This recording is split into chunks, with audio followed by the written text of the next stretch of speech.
Hi, and welcome to the Xiong Klaw Geek Out podcast. I'm Zong, And I'm Claw. and welcome.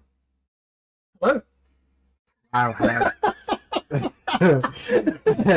Great start. So just introduce ourselves. I stream on Twitch, and as many of you will probably know, that here is Claw, my moderator. Yep, I'm mostly moderating, but I occasionally stream. Streaming something and I've completely forgotten what it was. I want to say Final Fantasy, but it was... No, BPM. There we go. There we go. Been streaming BPM, dying repeatedly, all the time, non-stop. Sure it wasn't Dead Souls. No, it's BPM. Dead Souls? Dark Souls. Sorry. Anyway, guys, for this podcast, we're going to do like a brief introduction of things that we like, what the podcast is all about, and what we want to gain from yourselves and from us. And then we're going to do some hard-hitting news. So I'm Zong. I stream on Twitch. We're going to just talk about things that we like, our hobbies, and what our knowledge is all about on different things. So I'm going to start with like listing a few things that I like. So for like films, Batman Returns, You Got Mail, Overboard. The games that I like are Breakdown, Witcher, Max Payne, Final Fantasy 8 and 10. Comics, I'm a comic lover, but I haven't read many. But the main ones are Mad Love, Year One, Batman, and One More Day. And that's Year One, Batman. So really it should have been Batman Year One, sorry. But, Terrible. And for those who know me, I am obsessed with the X-Men 90s cartoon. To the point where if anyone buys me anything X-Men related, it has to be the 90s costumes. Well, I think I've failed on that at least once already. Or even the Jean Grey. Oh no, that doesn't get. That's Phoenix. That's it's fine. It's fine. You might be a little bit obsessed with Phoenix. Just a tiny bit. I am not. TV, obviously with that, I like The West Wing, Buffy Charms, 6 Feet Under, and the game I'm currently playing is Lost Odyssey that I have not played ever. Apparently it's sacrilege that I've never played it, apparently. That's because it's one of the best JRPGs ever made. And I will say, if Lost Odyssey was named Final Fantasy 12, I would have played it. Final Fantasy 12 as it is, I know I'm probably going to get hate, but it's crap. I think I played like 20 minutes of it on my PS3, and the emulation on the PS3 was so shocking that I couldn't like deal with it. Oh, I thought you were going to say you watched like the first cutscene and that was it. I couldn't watch the first cutscene. On the European PS3 with its half software backward compatibility nonsense, the videos played back with like that horrible interlaced line thing as it played back, so it wasn't fun. You just missed a wedding, that's all. Right. Yeah. And then the only good thing going for it, I got up to the part where I say you meet Spike, but his name's not Spike. There's an English character in it, but when you see him, all you think is Spike from Buffy. Okay. He's got that kind of aesthetic to him. Wow, I said a big word. I get it. Yeah, and then he's with the bunny girl. No, they're the only two good characters. The character you actually play is annoying little shit. Isn't that the main character in most Final Fantasy games? Yeah, you grow to love them. I ate too much because I get in trouble. Yes. I'm hoping Final Fantasy 8 is on his list of games to play. I haven't got a list of games to play yet. That can be another week. Yep, it will. Anyway, over to you then, Claw. Over to me? Why over to me? I just see that's fair. So yeah, I'm Claw, big geek, as kind of the point of doing the podcast, really. Basically, yeah. So again, trying not to list too much, but we just wanted to kind of give a bit of an idea of like the kind of things we like. So films wise, I'm a huge Hackers fanboy. Hack the world! Which is getting to the point now where loads of people just look at you blankly and are like, what? It's like, hackers? Yeah? Yeah, it was like the other day when you, what was it? No, row. Oh, yes. And I just looked at you blankly and you were like, hackers? And I'm like, oh shit, yeah, okay. Yeah. But for some reason, it's one of those films that's really, really difficult to actually get hold of now. Isn't it all because it's to do with that? I remember I got into Hackers because of my dad. But I remember we were trying to buy it on DVD once, and he got it. But then when I moved away, I tried to buy it because I wanted it, and he tried everywhere. And I'm sure he told me when at the time he read somewhere that apparently they were taking it off the shelves because it was teaching people how to hack and like glorifying hacking. Yeah. As I do air quotes, as nobody can see. No, they did a Blu-ray remaster a few years back, but it was Region 1 only. Because, why sell things to anybody else? Anyway, Lord of the Rings, absolutely adore. I did watch the first one too many times in the first month when it came out, to the point of I think it's like halfway through the third time I was viewing it, and something else just like all the excitement just went. It's just like, oh, now I'm. He's on the bed and he goes, "Candles." Oh no, I always see the argument they have in Clerks 2 between the two guys who are the Lord of the Rings fans and the Star Wars fan, and the Star Wars fan's just like, oh god, Lord of the Rings. It's like, oh, I've got a ring. Walk, walk, walk, walk, walk. Throws it over the edge. Walk, walk, walk, walk, walk. That's Lord of the Rings. It's like, do you know? Anyway. Do you know what? I've never seen Clerks. Clerks? You've never seen Clerks 2? No, but I know the scene you're on about. Oh, I mean, I'm actually kind of upset with myself because on my notes I've not put a single Kevin Smith film, which is kind of shocking, really. Okay, I'm like the biggest Kevin Smith nerd ever. Okay, we're taking a bit of detour. Name 5 films he's done. 5 films, and I could cheat and say Clerks and Clerks 2, but that's cheating. So we're going to do Silent Bob, or did he just star in those ones? No, so there's Jay and Silent Bob Strike Back is one of the films he did. But let's try and do this in order. Oh, that'd be interesting. Clerks, Mallrats. Oh, what was the third one? I don't think Chasing Amy was the third one. I'm missing one. But anyway, Chasing Amy, Dogma. Putting me on the spot. I think say Clerks 2 gets me to 5. Obviously Jay and Silent Bob Strike Back. He says because the words out there. They never had a solo film. They were just in Clerks, weren't they? No, so they're recurring characters across most of his films, including Chasing Amy randomly, which is bizarre. Do you know what? I've never watched any of them apart from Chasing Amy. Isn't that when the guy gets really obsessed with his girl across the road or something? But hang on a minute. The only Kevin Smith film you've seen is the bad one. Yeah, isn't that the one where he uses the projector and she sees it or some shit? Oh, it's terrible, and it's Ben Bloody Affleck and. What's wrong with Ben Affleck? Oh, kill me now. But I used to like Kevin Smith, but I think I watched him in one YouTube video where he came across very patronizing and a bit of a know-it-all. I can't remember what he was saying. He was saying something, and I was like, "You cocky little shit." And I was like, "No, I don't." I want to say it was when Jay and Silent Bob Strike Back came out. I can't remember. They weren't talking about his films. They were talking about something, and he just kind of went on this, not a rampage. He was just giving his opinion because he was asked for it, but it was very much like, okay. Yeah, to be fair, Jay and Silent Bob was a bit so. He's kind of, I think he was just kind of looking for something to do kind of film. People kept on asking for a separate Jay and Silent Bob film. Has done a cartoon series and all sorts since then. But Elijah Dushku is in Jay and Silent Bob Strike Back. Just saying, she is. Are you just saying that because I'm a big Elijah Dushku fan? I am saying that because you're a big Elijah Dushku fan, and it'll make you want to watch the film. I mean, I could watch anything with her, and I mean, I even watched, got back into The Big Bang just to watch her episode, and I actually watched Bring It On just because she was in it.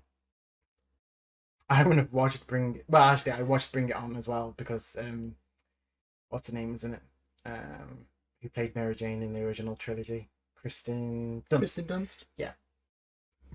But anyway, sorry to interrupt. But yes, off onto a complete Kevin Smith sideways. More recent films, Joker. I loved it. I keep interrupting, sorry. No, go for it. The Joker. Do you think everything played out as it did, or do you think the theory is that none of it really actually happened? I know in the film there's stuff that happens, then he realizes it was not real, and then the theory is that none of it was ever real, it was all in his head, and he's always been in Arkham. I don't know about that. I think in the context of the film, some of it was real. Obviously, they have said that the film's not in the canon of the main DC universe, haven't they? Oh yeah, they said he's not. They have said that he isn't the Joker, but he is a Joker. Yeah. So he's something like, I mean, if you watch the animated Batman series, there's an episode where Bruce, as a kid, is watching like a detective kind of program, and it's very much like a very old-fashioned Batman without the shape and all that. And he aspires to be him, and then they make a comment of how, I think Alfred makes a comment how much he's like this character, and they meet up somehow. So I take it that the Joker, his Joker is going to be like the TV persona for the Joker to come along and aspire to be. Oh, I'm going to be like him. That's one theory. And then they said it was all no at the end where he's in the police car and it crashes and the Waynes get killed. They said if it is all in his head, how would he know how the Waynes died? Yeah, I mean, there is the other thing that in the comics, the Joker's well known for having told his like origin story multiple times in different ways. Yeah. So there's the other theory that that film's just one of the stories the Joker tells of how he became to be the Joker. And I think the theory that the like I think it's in the is it called the New 52 or is it just called 52 the comic? New 52. They came out that Batman sat on the chair of all knowledge and he asked a question. You know, I think it's like a few more issues and you find out he asked who is the Joker and it replied with 3 names because there's 3 Jokers and there's always apparently been 3 Jokers and that's why I know lately a lot of people kick off about all these different versions of the Joker, but in if they're taking it from the comics, there is like a gangster Joker. There is so there's like a Jared Leto Joker out there, and there's a Heath Ledger Joker, and there is like a Jack Nicholson Joker thing all at the same time.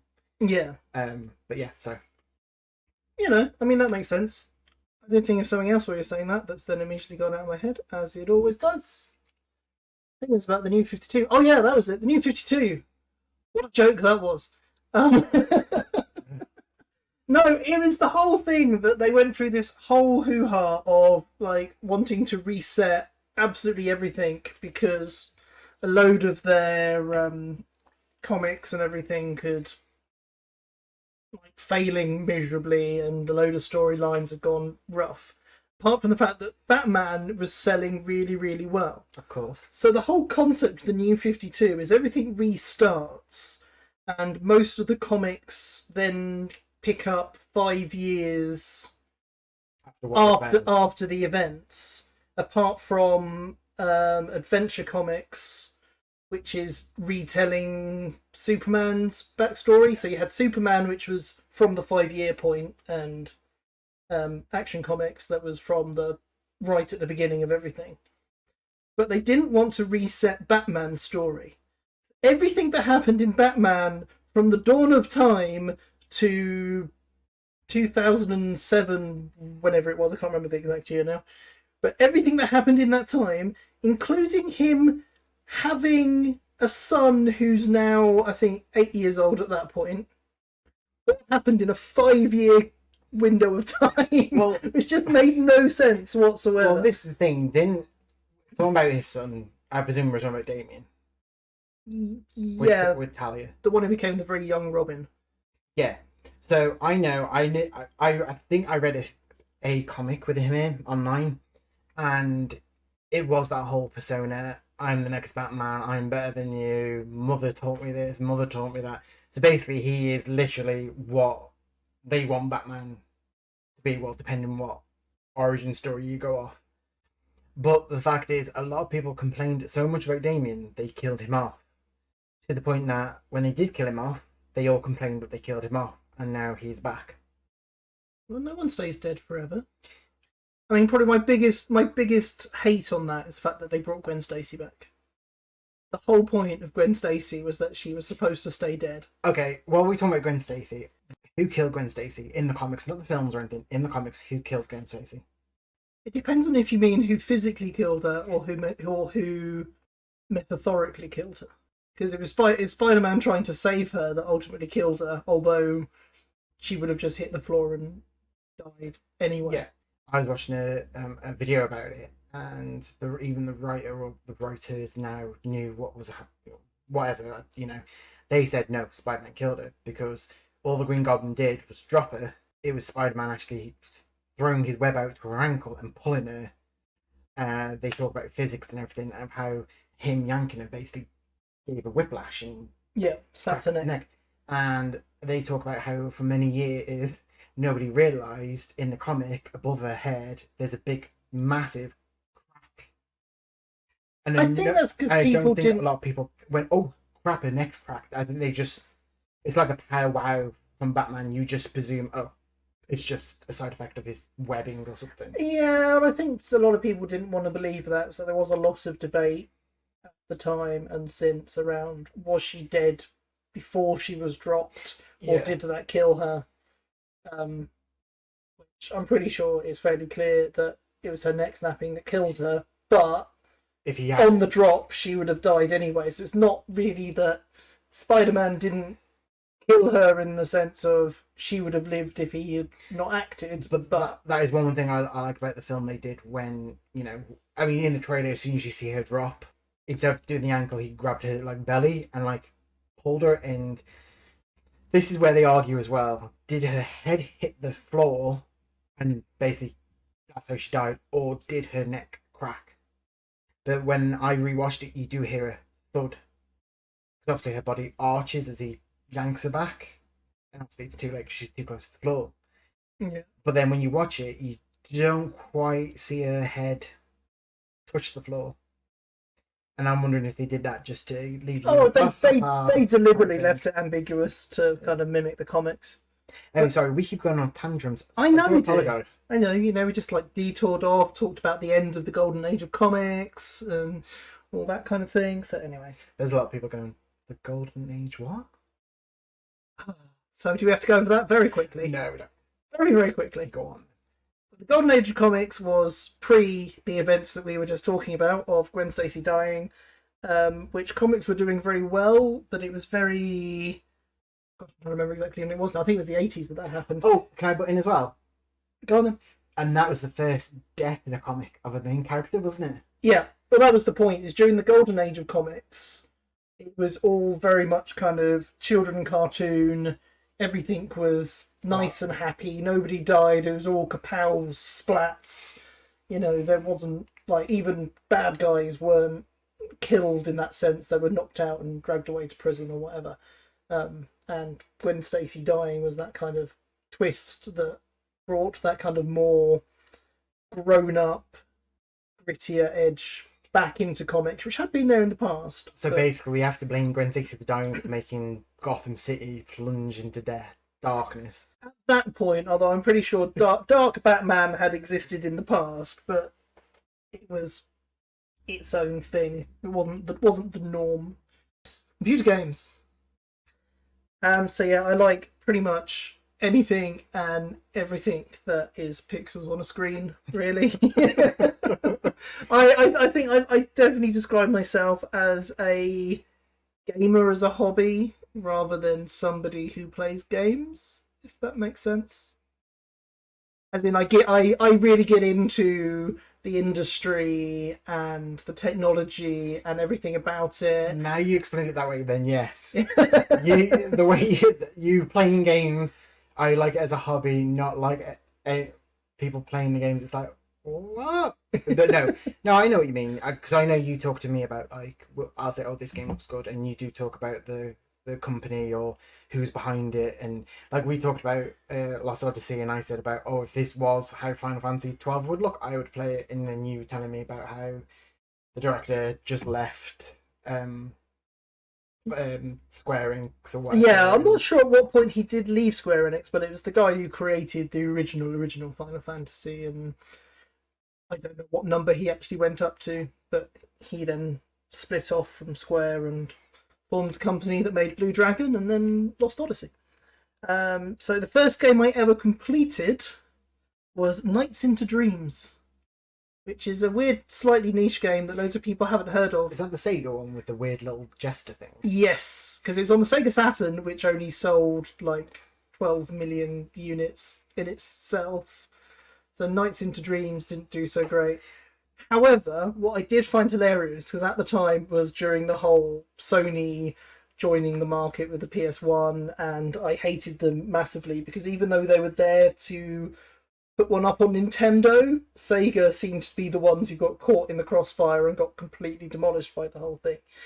But one thing that did amuse me was there was I think it was PC Gamer, or might have been Edge magazine, had a thing in the year that the N64 came out. Yeah. And it was like the top 3 games of the year, and it was Mario 64, Quake, and Nights into Dreams. Not a single PlayStation game in sight, and at the time that made me the happiest little teenager ever going. I will admit that Nights in Dreams. Into Dreams. In yeah. Dreams. I think I downloaded that on the Game Pass for Xbox lately. Yes.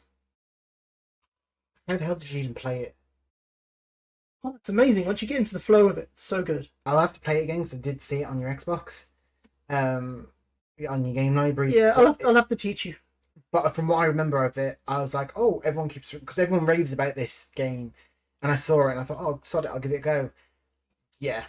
And I'm like, what? Yeah, I'm not as good at it now as I used to be. I completed it to the point that I got like double S rank on every level and all the rest of it, and would just like go around doing all the stunts and the tricks and collecting everything as I went. But I tried playing it again more recently. I was just like, I've completely lost my touch. We'll definitely have to revisit that, and maybe we can have a like Zong plays Nights into Dreams at some point in the future. Yeah, all that's going to be is F this, F that, F this.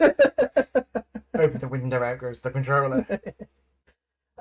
So to run through other games quickly, big Mario fan. Played Mario since Super Mario Brothers on the SNES. SNES? Why on earth did I say SNES? Yeah. On the NES. Wow. I never even had a SNES. I only had a NES. So yeah, I played Super Mario Brothers 1, 2, and 3 on the NES. Didn't play a huge amount of World on the SNES because I didn't have one, so I only got to play it on a friend's one. Played Mario 64 to death.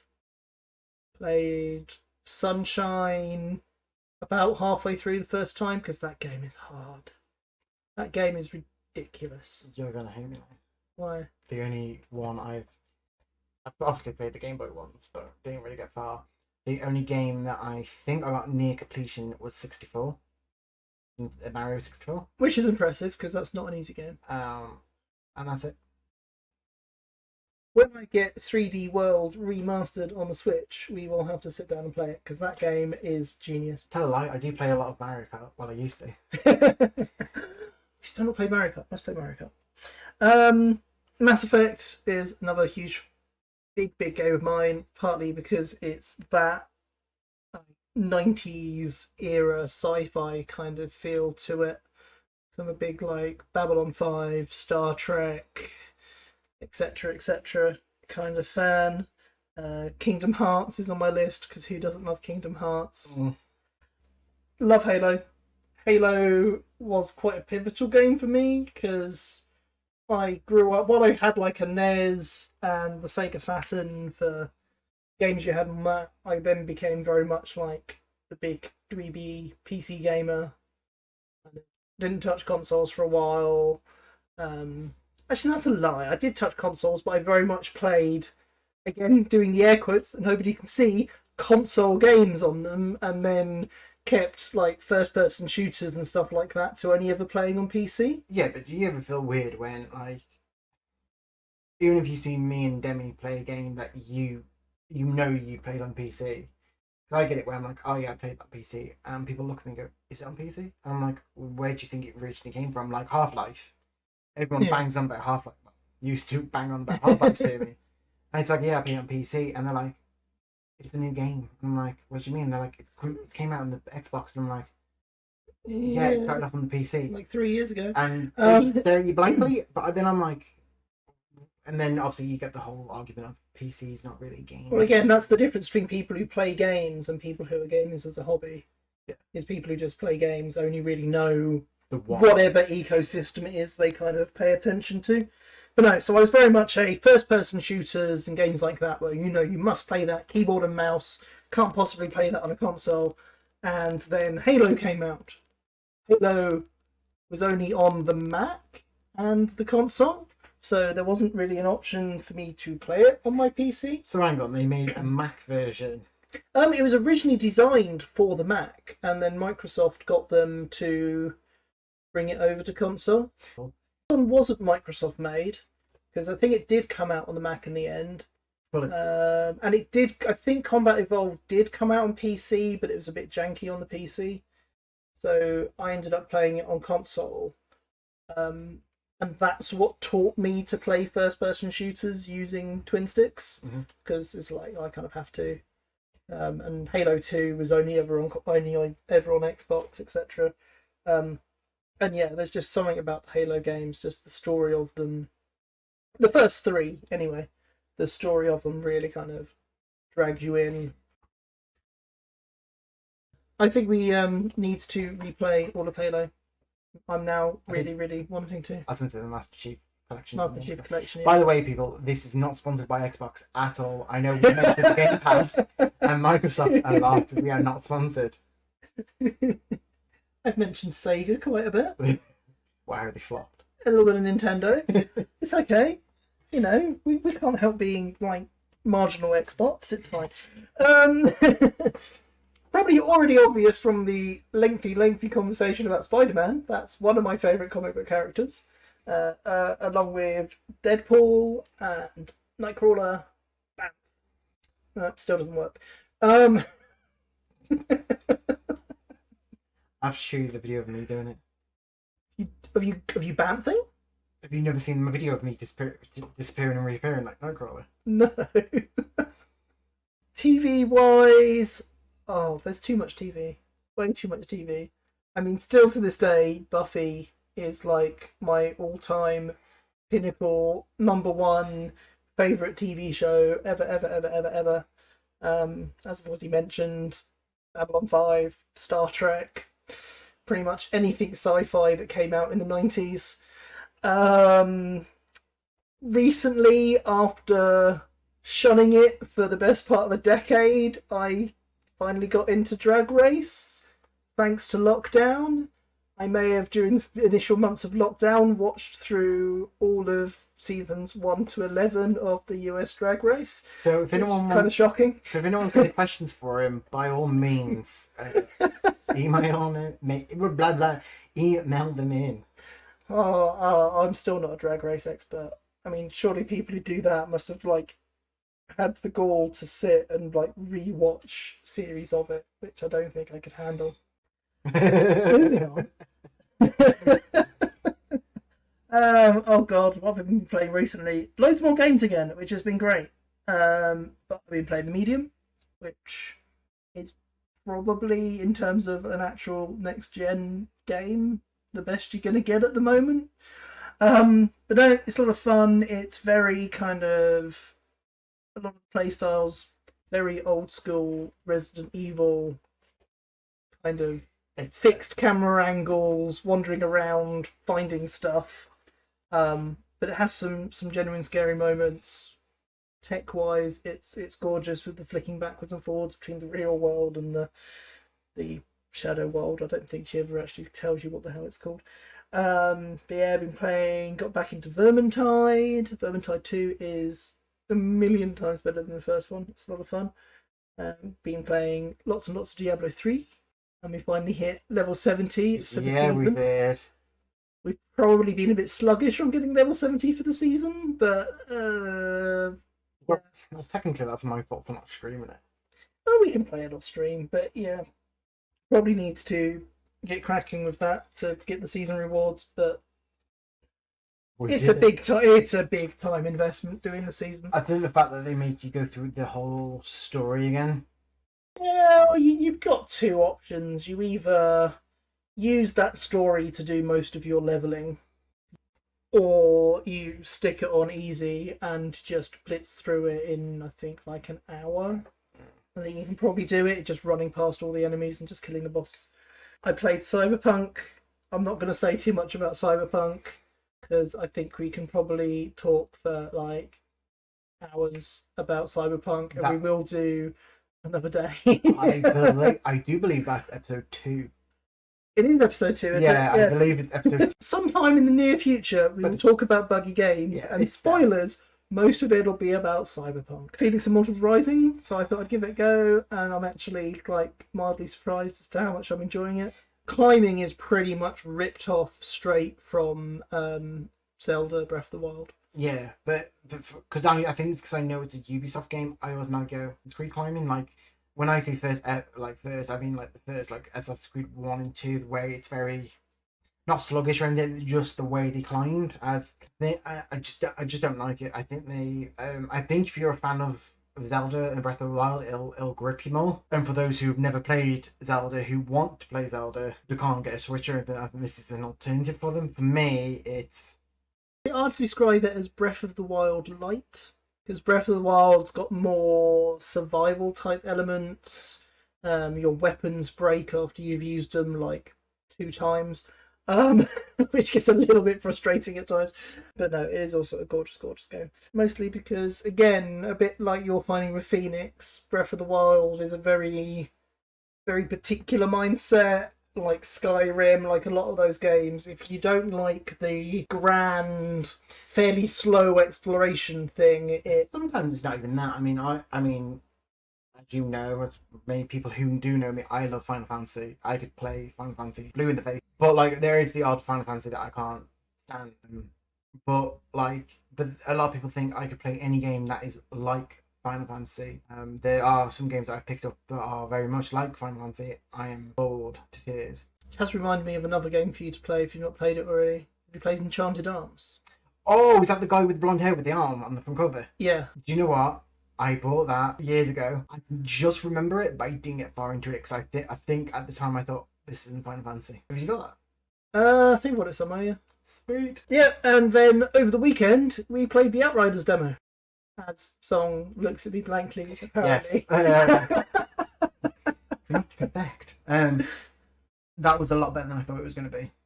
It was a lot of fun. There's a bit in No Man's Land. Yeah. I was like, what the F is this? It wasn't what I thought. It still isn't quite what I think it was going to be. But like, if anyone has played the demo, you get to like level 7, do the next mission, and then that's the end of the demo, and then it goes into a big massive trailer showing you what's coming. The trailer stuff is what I expected it to be from the get-go, I think.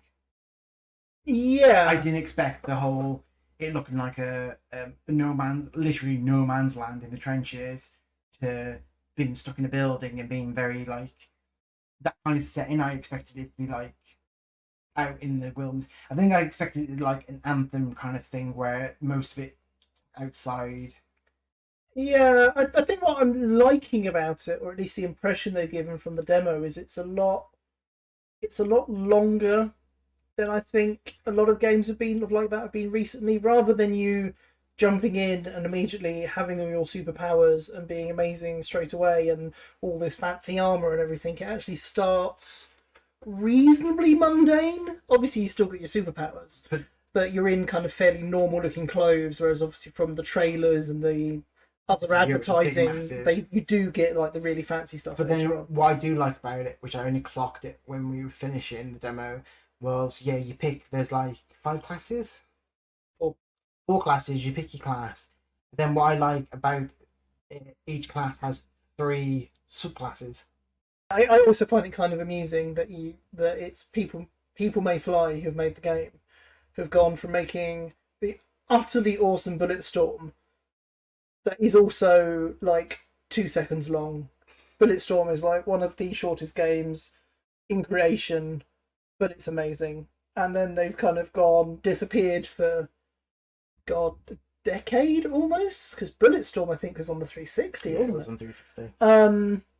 They must have released other stuff that, or been involved in other stuff that just hasn't been noticed, and then suddenly they've just like emerged with Outriders, which looks to actually, again, we may be wrong. It may turn out to be another Destiny or Anthem. I was going to say Anthem. Oh no, to be fair, Destiny when it first came out was a bit threadbare as well. But it, at least on the outset, looks like they've taken notice of all these big open world games that have launched a little bit lacking and taken the time to make it not lacking. The only thing I'm hoping for as well is, I know if you play the demo, you can pick up from where you left off in the demo, but like I felt the story makes sense. You know, it makes sense. It's not like what are we doing here? It makes sense, but I felt like they weren't giving you every bit of information straight away. But what information you did have, it was very like, yes, we're here because of this. Which brings us all the way up to date on stuff, so we can talk about the news. Dun, dun, dun, dun. So to begin with, we've mentioned it briefly. Anthem is now dead. They promised us great things when it launched. They did not deliver. Then they promised us more brilliant stuff to make it better. They have failed. They have now ceased all activity on doing all these massive upgrades that they've showcased on YouTube and everything. Basically their excuse is COVID, and the fact, and then if I'm honest, I said it to you tonight, when I read the report, I would have been happy if they said it was because of COVID. I'd be peed, okay, but the fact that they threw in that they had to go work on their other projects, I thought, no, basically it felt like they were screwing the pooch on the other games. They had to pull people off. CD Projekt Red, yeah. Thank you. Obviously, they've been hacked again. They've been locked out of their workstations, so they can't even do any more updates. Such a shame, because the game is so good. I know a lot of people are calling bullshit on all these hacks. Dying Light is in trouble, but there's some trouble with the heads of the company, and Dying Light 2 has been put on hold. Like Masquerade Bloodline 2, which recently has been not cancelled. They've just stopped developing it, fired the team that it was like sublet out to, so they're using another company to do some of the work. They're apparently searching for another partner to work on the game with them, and it'll be massively delayed. Honest, we're going to release this game at some point. If we do see it, it's going to be 2-3 years from now if we're lucky. Anyone say Duke Nukem? And in our last bit of news, the RTX 3060 is now launched, and in a good turn by Nvidia, they have actually put some extra code into the drivers that means that if it detects people using it to mine for cryptocurrency, then it will actually reduce the speed of the card to 50%, with the hope that it'll stop all of the crypto miners just going out there and buying every 3060 off the shelf for cheap mining equipment, and maybe gamers might possibly actually be able to buy one on like the next 6 months rather than having to wait a year until it's too late anyway. And briefly, Jessica Jones and the Punisher rights have now moved from Netflix back to Marvel. Sonic 2 has started filming. So guys, that's our first episode. It's a lot longer than we thought it was going to be. Yeah, well, we've enjoyed rambling on, so hopefully you've enjoyed listening to us rambling on and come back again. Yeah. So you can find us on Facebook at Xiong Klaw Geek Out. You can also find us at Twitter at Xiong Klaw, and our email address, if for anyone who has any questions or advice or any topics they want to talk us about, is at xiongklawgeekout@gmail.com. Cool. And if you want more from me, you'll find me on Twitch, Selfclaw, where you may occasionally find me playing BPM, or you'll find me on Twitter at Selfclaw. And you'll also find him on my streams at twitch.tv/AnubisSong as a moderator, and he is normally present within the chat as well. So if you've got any questions, obviously we try to keep them separate, but if you have any questions to give us and you're only on Twitch, you can send them through there as well. Yeah, or DM them on Twitch as well. Thanks for joining us, guys. Until next time, bye from Xiong. And bye from Claw.